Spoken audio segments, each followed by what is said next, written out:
강의를 수강하기 전에 앞에 적혀 있는 내용을 문자로 발송해 주시기를 바랍니다. 이름, 학번, 과목명, 강좌 번호 이 순서로 010-3752-0902번으로 교수에게 문자를 발송해 주시기를 바랍니다. 그러니까 기술적으로는 MP4가 이미 이제 기술을 2002년도에 종료했지만 2005년도까지 해서 다 마쳐버렸어요. 그러니까 그것만 있으면은 모든 기술을 그냥 쓰기만 하면 돼요. 그런 식으로 돼요. 그러니까 엠팩4의 원래 이제 목표는 영상전화, 무선전화, IMT 이천, 휴대전화 뭐 이런 거였었는데 이것들을 결국은 다 포함을 해버리기 때문에 그만큼 엠팩4가 기술이 집대성이 됐다. 이 집대성이 되게 중요한 거예요. 예를 들어서 이 테크놀로지 인터그레이션이라고 그래가지고 기술을 집적화시키는 것이다. 그게 중요한 거예요. 그 말은 뭐냐면 표준화를 할 때 옛날에는 일일이 여기 표준화하는데 만들었는데 지금은 그렇게 하지 않아요. 그냥 여기 있고 메이커별로 가져다가 이 서로 플러그인이라고 그래가지고 이 접속하는 기술 있잖아요. 입력은 어떻게 하고 출력은 어떻게 하고 그것만 엠팩4에서 정해주면 여기에 들어가는 기술 개발은 누구가 하느냐, 뭐 삼성전자가 하든지 애플이 하든지 이렇게 하면 돼요. 그러니까 여기서는 그걸 가져다가 접속하고 보고 또 그 다음에 이것을 저장하고 할 때 저장하는 표준화 방식 있잖아요. 이런 것들, 이런 기술들을 어떻게 저장할 것이냐는 것이 이제 엠팩4에 갖춰지게 된다, 이런 얘기예요. 그러니까 엠팩4는 모든 잡다한 기술들 1, 2, 3, 4, 뭐 엠팩2까지는 다 포함하지만 이거 말고 더 기술 개발되는 게 있죠. 뭐 버추얼 리얼리티다 그래서 가상 현실화 시키는 거라든가 아니면 무슨 게임 한다든가 뭐 이런 것들을 이거를 여기다 다 갖고 와서 표준을 못 해요. 왜? 인더스트리얼 디벨로프먼트 이 테크놀로지를 쫓아갈 수가 없단 말이에요. 산업 기술을 쫓아갈 수가 없어요. 그래서 우리가 표준 중에는 IS 스탠다드가 많은데 이게 인터내셔널 스탠다드라는 말도 되지만 실제로는 이게 인더스트리얼 스탠다드라는 의미로 될 수 있는 거예요. 그러니까 뭐 예를 들어서 애플이 표준화를 했다. 그러면 그거를 입력 출력 조건만 여기서 알려줘요. 여기서 표준화를 입력 출력 조건만 표준화를 해주면 플러그인, 플러그아웃 뭐 이렇게 우리가 왜 저는 코드 꽂을 때 이어폰 코드 꽂을 때 플러그인 하잖아요. 그런 게 플러그인 해주면은 저쪽에서 웹 디스플레이라든가 웹 애플리케이션 웹 있죠. 웹 인터넷 웹 있잖아요. 이렇게 브라우저 같은데 어떻게 접속하느냐. 그거는 회사가 개별적으로 만들게 하고 그 내부의 구조는 몰라도 돼요. 주고받을 때의 데이터 규격만 알면 된단 말이죠. 그러한 것을 엠팩4에도 했고 이러한 과정을 어떻게 열거를 하느냐. 기술의 열거 순서를 엠팩7에서 표준화를 했다. 그렇게 볼 수가 있어요. 자, 그래서 엠팩4는 기술적으로 집대성이 됐다고 볼 수가 있는 거예요. 그러니까 산업적으로 회사별로 아주 고도화된 거를 가져와서 일일이 엠팩4에 예를 들어서 로우 레벨 코드로 만들어 놓은 게 아니고 로우 레벨은 전부 다 개별 회사별로 하게 하고 입력 출력 사양만 포맷화했다는 거예요. 그래서 90년도 중반이 되면은 애플사가 만든 맥킨토시가 있었어요. 그 다음에 IBM사가 소프트웨어를 제공해서 만든 IBM PC가 있었는데 대중적으로 보급은 IBM PC가 많이 됐었는데요. IBM PC가 이렇게 되고 IBM PC. 우리는 이걸 썼잖아요. 근데 산업용은 맥 컴퓨터를 많이 썼었어요. 맥킨토시. 이 맥킨토시 이건데 여기서 쓰는 이 IO 표준과 여기서 사용하는 IO는 달라요. 그러니까 이게 서로 쓸 수가 없어요. 그럴 때 엠팩4를 엠팩4 있잖아요. 이걸 쓰면은 이 IBM PC에서 쓰는 맥킨토시에서 들어가는 소프트웨어는 여기 맥킨토시 엠팩4에서 그대로 수용하고 또 IBM PC도 그대로 수용하고 그러면 엠팩4는 뭐예요? 이 내부의 기술은 각자 회사가 개발하게 하는 거예요. IBM은 IBM대로 맥킨토시는 맥킨토시대로 개발하고 만들어진 것을 오브젝트 파일이라고 하는데 오브젝트 파일을 링크 시켜가지고 입출력만 맞게 해주면은 그러면 엠팩4가 표준화만 딱 주면 어떻게 돼요? 입력은 이런 식으로 넣어줄 테니까 처리를 해서 그 다음에 결과를 또 이런 식으로 보여주시오. 이것도 입력이 이런 식으로 보내오면 출력은 다시 이렇게 넣어주면 디스플레이가 되게 하시오. 이렇게 하면은 굳이 두 회사를 만나가지고 표준화할 필요 없잖아요, 절충을. 왜냐하면 회사마다 기술의 차이가 존재하잖아요. 그래서 결국은 플러그인 기술이다.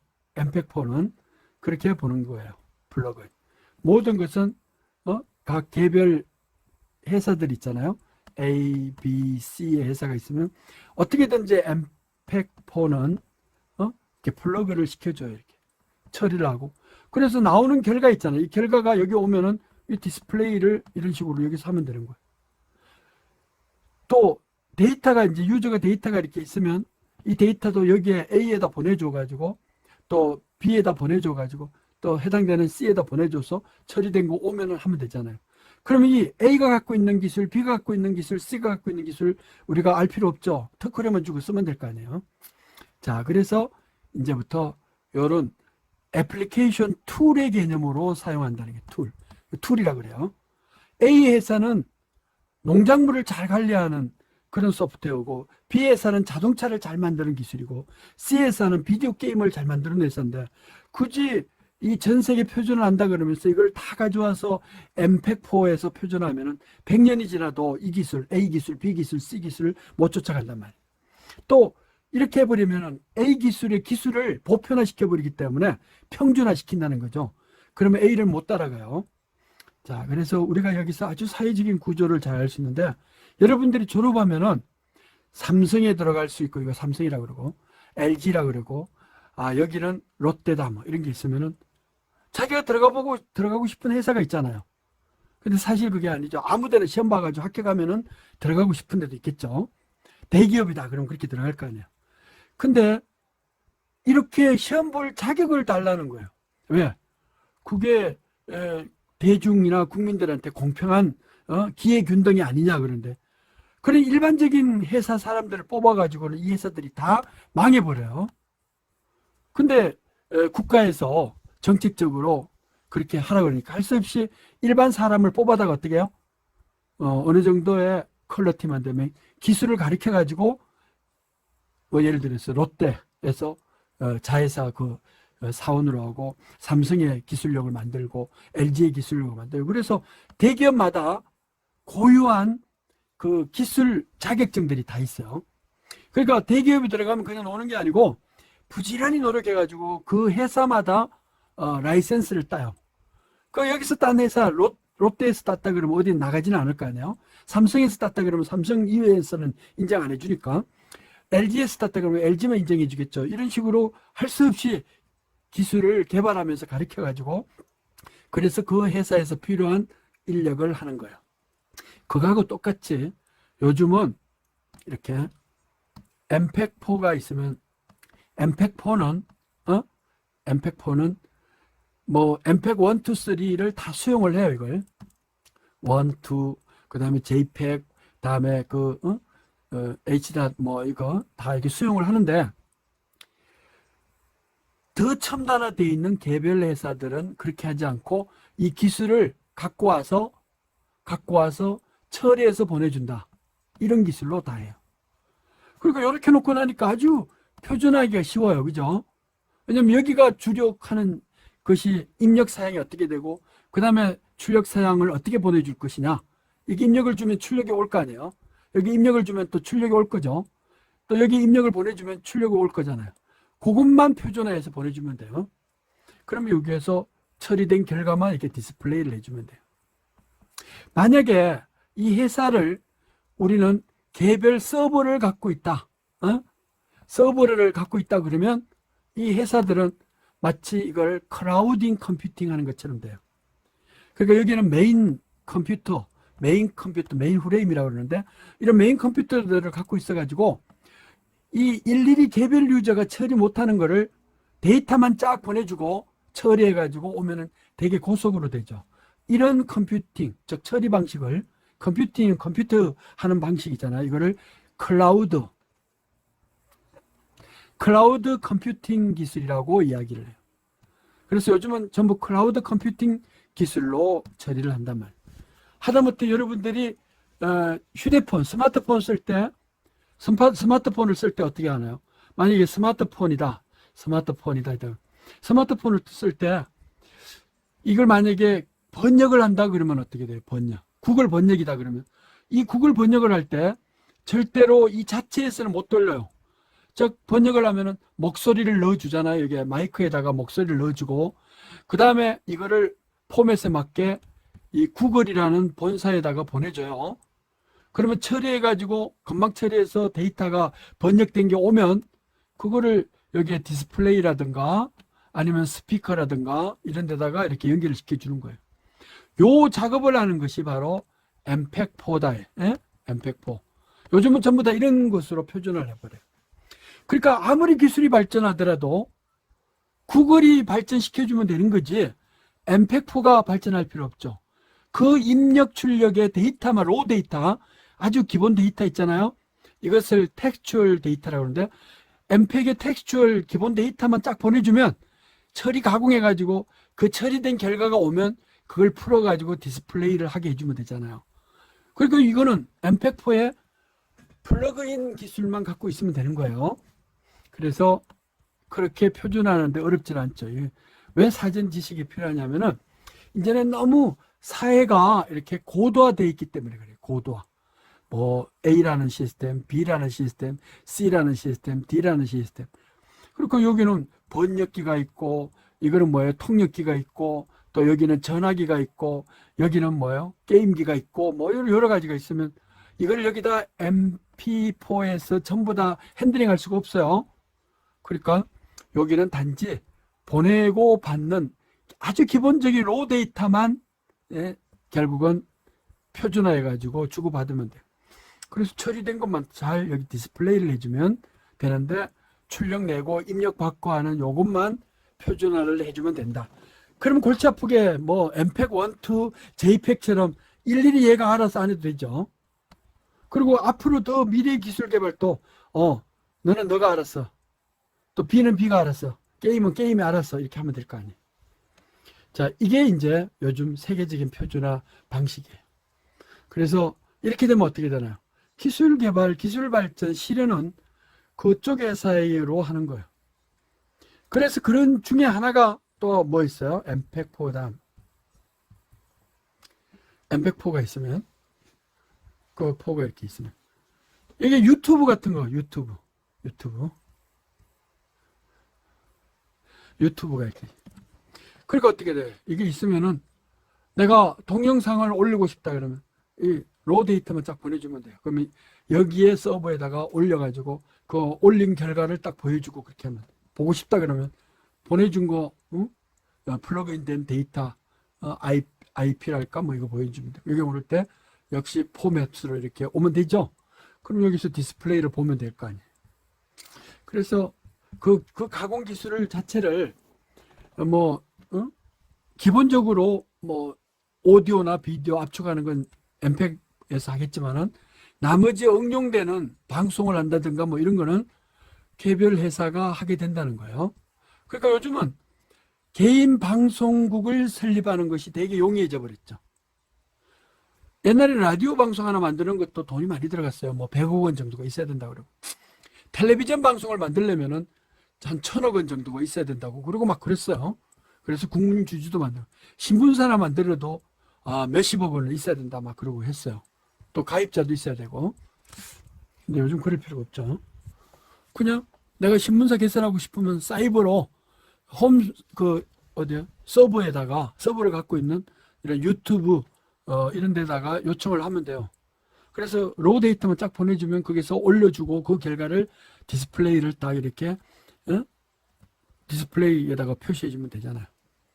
그러면 파블리케이션이라고 그래가지고 할 수가 있고 또 내가 프라이빗으로 할 수도 있고 파블릭으로 할 수도 있고 뭐 얼마든지 다양하게 할 수도 있다는 거예요. 자, 이렇게 하려고 그러면 이제 엠팩4는 아주 기본적인 압축 엠팩 1, 2에서 쓰던 거 또 그 업버전된 엠팩4의 그런 기술을 갖고 있어야 되죠. 모든 걸 다 주려고 그러면 너무나 이게 주고받을 때 시간이 많이 걸리잖아요. 그래서 표준화를 하지만, 플러그인을 하지만은 그렇게 한다. 자, 그렇게 할 때 이제 특징적으로 엠팩4에서는 어떤 기능을 가장 중요하게 할 것이냐. 우리가 지금 공부하는 게 뭐예요? 컨버전스 오브 멀티미디어라는 게 있잖아요. 그야말로 엠팩4는 즉 IT 융합 기술, 즉 멀티미디어 융합 기술, 이거를 위해서 표준화를 했다, 이렇게 볼 수가 있어요. 멀티미디어 융합 기술, 컨버전스 오브 미디어, 멀티미디어, 이런 거예요.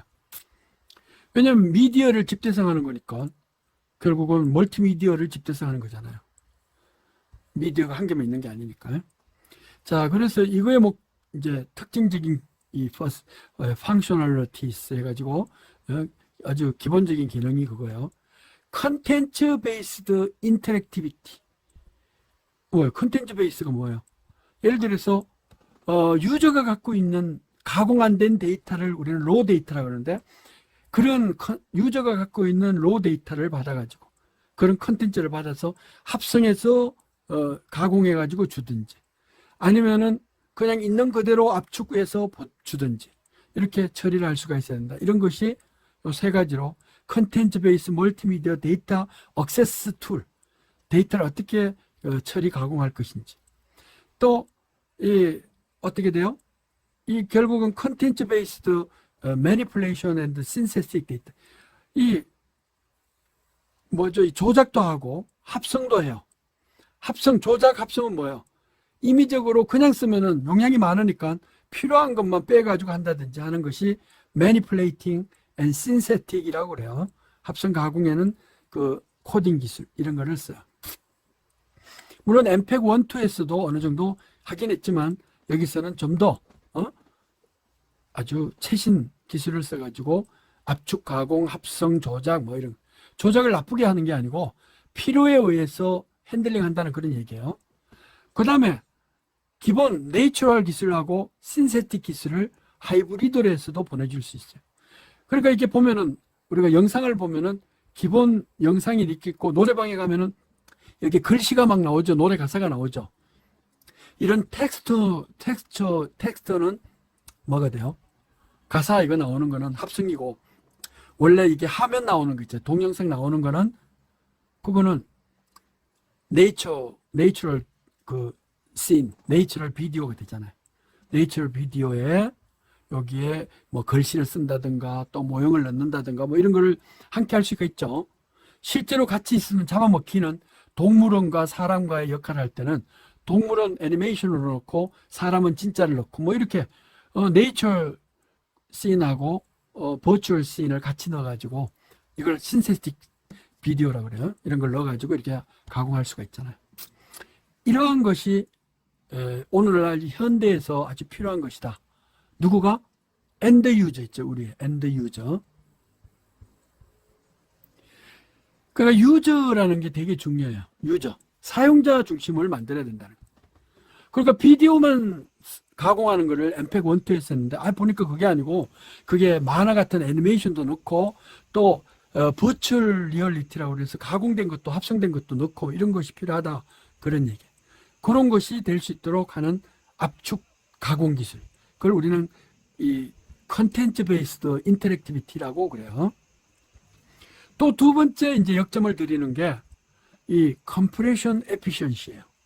컴프레션이 뭐냐면은, 아니 이렇게 내가 갖고 있는 컴퓨터가 여기에 인터넷을 통해 가지고 쓰려고 그랬더니만 게임 회사에 갔더니만 여기가 보니까 400mbps로 전송이 되더라고요. 숨쉴 때도 400mbps를 막 가요. 데이터 주고받을 때 말이에요. 근데 실제로 집에서 쓰는 걸 이렇게 보니까 한 1mbps 밖에 안 되더라 이거죠.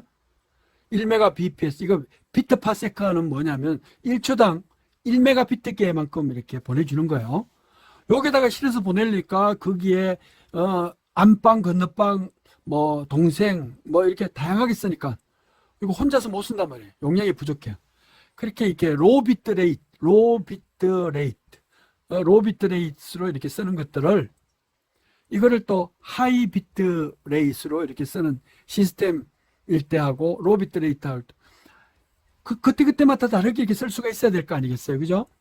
이런 거를 우리는 compression efficiency라고 그래가지고 비디오를 그냥 딱 정해놓고 30mbps로 보냅니다. 이런 게 아니고 어떨 때는 1mbps로도 보냈다가 또 어떨 때는 30mbps로도 아주 동영상을 훌륭하게 보냈다가 어떨 때는 100mbps로 HD TV급으로 보냈다가 이렇게 할 수가 있잖아요. 이렇게 다양하게 보내야 돼요. 근데 스마트폰에서 보내는 걸 100mbps로 보내면 이 스마트폰의 화소가 픽처 엘리멘트가 그렇게 많지도 않는데 낭비잖아요. 자, 그러니까 이것을 어떻게 하면은 효율적으로 보내주느냐.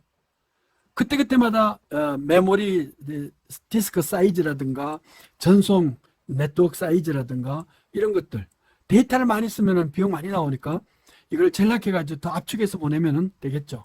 그때그때마다 효율을 우리가 다양하게 제고해서 보내준다. 그래서 지금은 단순하게 뭐 예를 들어서 SD급이다 그러면 SDTV다 그러면 이거를 30mbps 뭐 이렇게 보내고 bps. 그 다음에 그냥 여기 스마트폰에서 쓰는 거는 한 1mbps로 보내준다 이렇게 정해져 있어요. 그러니까 이렇게 전송률이 다양하게 서비스를 해줄 수 있도록 아주 그 압축도 여러 가지 방법을 써가지고 다양하게 하는 이런 기법을 엠팩4에서는 넣어달라 하는 것이 요거예요. 요청사항이에요. UPS라 그러죠. 유저 퍼포먼스 UPR. 유저 퍼포먼스 리콰이어먼트. 유저 퍼포먼스 리콰이어먼트. UPR을 우리가 기본적으로 잡고 있어야 된다. 그러니까 엔드 유저가 어떨 때는 스마트폰으로 보다가 어떨 때는 텔레비전으로 보다가 어떨 때는 어떻게 돼요? 멀티미디어 무비 시스템 있잖아요. 무비 시스템으로 보다가 다양하니까 그게 맞게 적응이 될 수 있도록 그게 맞는 데이터 사용료가 나오도록 이렇게 효율적으로 만들어야 된다 그런 얘기예요. 세 번째로는 유니버셜 액세스예요. 유니버셜 액세스. 세 번째는 유니버셜인데 여러분들이 좋아하는 게 뭐예요? 영화관이면 유니버셜 스튜디오에서 만들었다 그러면 되게 좋아하죠. 유니버셜 스튜디오가 뭐예요? 그러니까 이거는 전 세계인을 상대로 하는 영화 만드는 제작소, 이걸 유니버셜 스튜디오라고 그래요. 그러니까 여기도 유니버셜 액세스가 가능해야 된다. 예를 들어서 아프리카에서도 쓸 수가 있어야 되고, 그 다음에 아메리카도 쓸 수가 있어야 되고, 아시아에서도 쓸 수가 있고, 한국에서도 쓸 수가 있어요. 이렇게 다양해.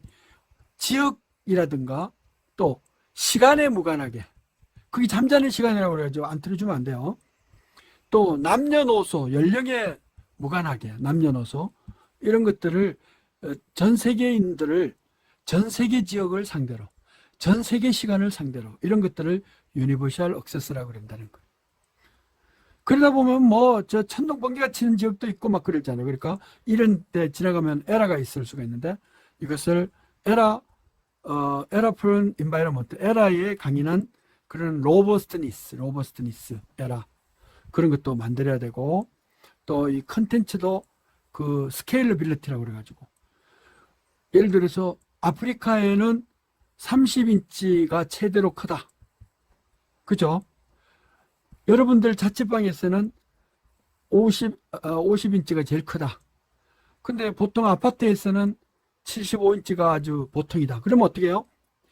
유저마다 다 사이즈가 다 다르죠. 이것들을 다 적응적으로 해주는 걸 뭐라고 그래요? 스케일러빌리티라고 그랬잖아요. 이게. 그래서 여기 이 엠팩에서는 획기적으로 다루는 게 컨텐츠 베이스드 스케일러빌리티. 컨텐츠는 뭐가 되든지 거기에 맞게 스케일러빌리티, 사이즈라든가 용도라든가 또 분해능이라든가 이런 거를 유저에 맞게 적응적으로 해줘야 된다. 이게 스케일러빌리티예요. 엠팩2에서도 그런 게 있었죠. 예를 들어서 SNR 스케일러빌리티 그런 게 있었잖아요. 또 뭐요? 스페이셜 위치적 스페일러 크게 작게 만들어하고 또 SNR 스케일러빌리티 다양한 타임 스케일러빌리티 이런 게 다양하게 있었죠. 똑같은 말을 하면 되겠나요? 자, 아무튼 그런 식으로 고려를 할 수 있어요. 그러니까 세 가지가 아주 특징적으로 쓰일 수 있도록 즉 유저 퍼포먼스 리콰이어먼트 요것이 기본적으로 갖춰졌다는 거예요. 자, 그래서 한 예를 들었어요. 이거 나중에 또 나오지만 보내주는 건 2D인데 실제 보는 거는 엔드 유저가 3D로 보고 싶어요. 영화관에서 실제 저장은 2D로 돼 있는데 집에 텔레비전 모니터에서 3D로 보고 보내주고 싶다 그러면 보내주는 데이터가 각각 2D로 이렇게 오잖아요. 이런 거 오면은 요거를 시나리오에 해가지고 요 화면 모니터에다가 얼마든지 원격으로 해가지고 3D 모양으로 가까이 멀리 이렇게 당겨가지고 가까이면 어떻게 해요? 화면을 크게 하고 요거를 멀리 있으면 여기 작게 하고 뭐 이런 식으로 3D로 이렇게 가공해서 보내줄 수 있어요. 그러니까 이걸 위치를 다양하게 하고 오브젝트 스케일러빌리티라고 그래요. 이런 경우 오브젝트 전문까지는 SNR, 스페이셜, 그다음에 타임 스케일러빌리티 했지만 요거는 오브젝트 스케일러빌리티를 이렇게 엠팩4에서는 쓸 수 있게 해달라 이거죠.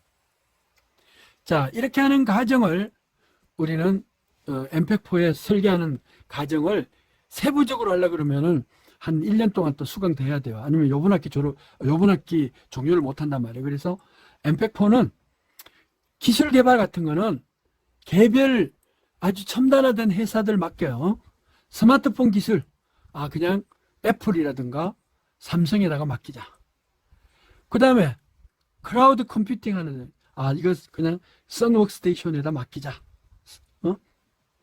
뭐 아무튼 다양하게 할 수가 있잖아요. 게임기 기술, 우리가 좋아하는 인터넷 게임 회사한테도 맡기자. 그러니까 주고받을 때 사양만 맞춰주는 이런 걸 한다 그랬죠. 자, 그럴 때 우리가 역점적으로 몇 가지를 고려를 해야 돼요. 엠팩에서는 도대체 디자인 목표가 뭐냐? 목표라는 게 유저 퍼포먼스 리콰이어먼트라고 그랬죠.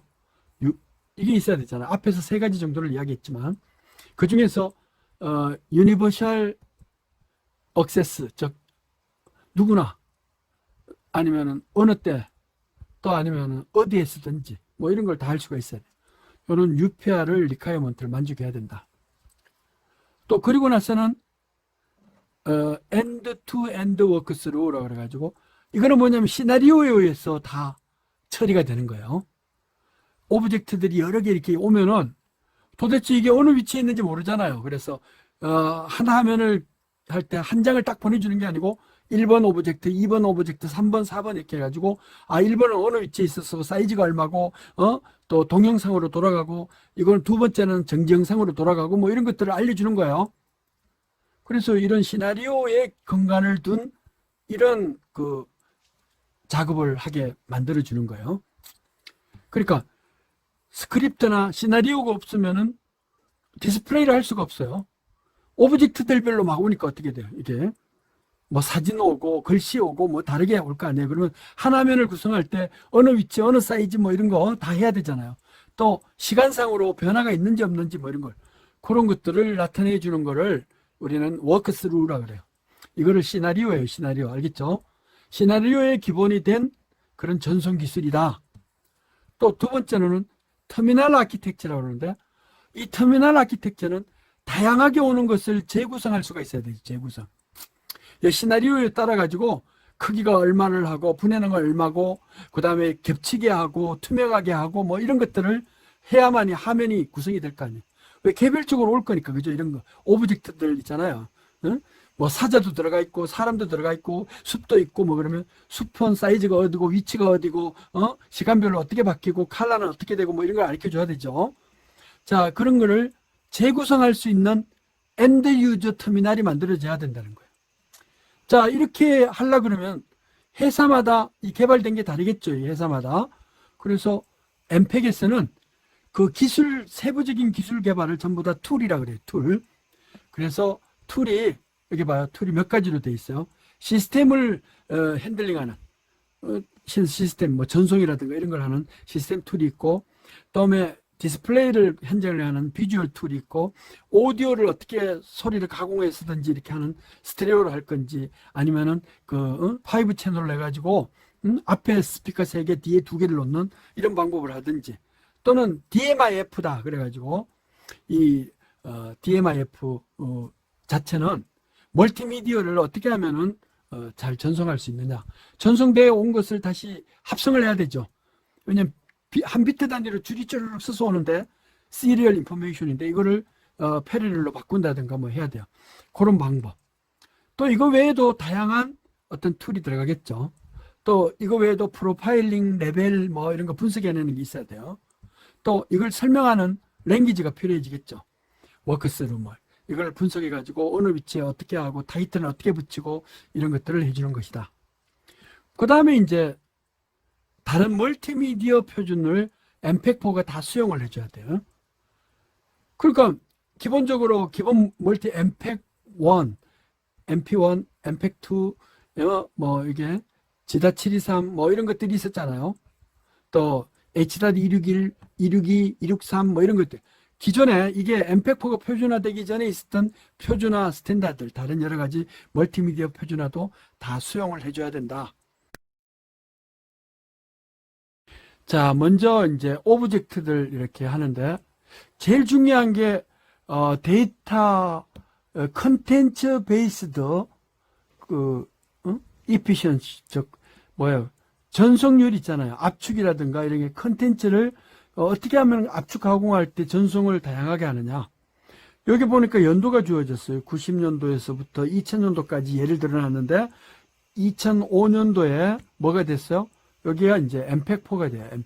엠팩4가 근 10년 동안 개발이 돼가지고 상용화가 됐다. 2002년도에 완료됐다 그러지만 실제로는 2005년도도 되고 실용은 2010년도부터 썼어요. 그 사이에는 엠팩1, 2 뭐 이런 걸 썼단 말이에요. 자, 연도별로 이렇게 전송이 됐는데 봐요. 처음에는 여기 이제 JPEG이라든가 뭐 이런 게 이렇게 이루어져 있어요. JPEG. 이건 무빙 픽처니까 여기 JPEG은 안 나왔지만 거기에다가 이게 MP1은 요 전송률이 기본적으로 1Mbps 정도가 돼야 된다.